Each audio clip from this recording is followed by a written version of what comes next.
Amis de la revue de presse, mesdames, messieurs, bonjour. Ravi de reprendre l'aventure avec vous pour cette rubrique sur Pluriel TV. 2021, encore et encore. Pathétique, tout le monde attend Talon. Affiche en manchette ce mercredi matin libre. D'un autre côté, le quotidien béninois Libéré parle de la réponse de Gbadamassi à Ahossi. Selon le Canard, pour n'avoir pas respecté l'esprit de la conférence nationale en adressant une lettre à Macron, Gbadamassi condamne l'acte des 4 Béninois. Face à la question du parrainage, le parti FCBE réagit. Selon Garba Yaya, à la une du quotidien L'Option aujourd'hui, le parrainage est un filtre et non un instrument d'exclusion. Mais avant 2021, que dira Ngwedi de Talon, s'interroge l'Afrique en marche. En tout cas, l'opposition à la une du quotidien 5 minutes appelle à l'unité autour des Foscori.Bénin émergents. Le parti dénonce d'ailleurs la gestion de Charles Tokor.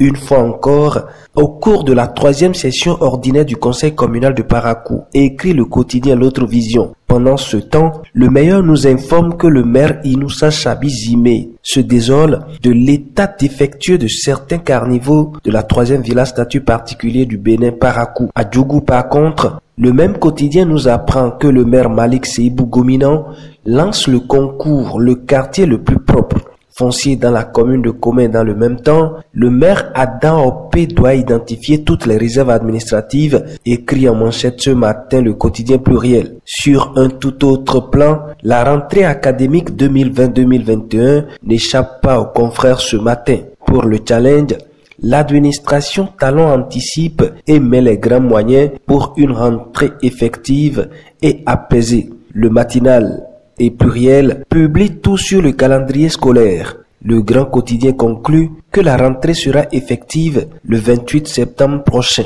Pêle-mêle ce matin, saisi pour suspendre l'assemblée générale de ce jour, le tribunal de Cotonou déboute les hirondelles. L'assemblée générale élective au rugby aura lieu, informe l'investigateur du jour. Santé dans cette revue de presse, dans le cadre de la lutte contre la Covid-19, le quotidien Libération publie ce matin ce que gagne chacune des 77 communes. Et puis le matinal qui publie ce matin les raisons de la démolition du réceptif Noon Hotel. Mesdames, messieurs, ce sera tout pour la revue de presse ce matin. Merci à chacun de l'avoir suivi. Prochain rendez-vous demain.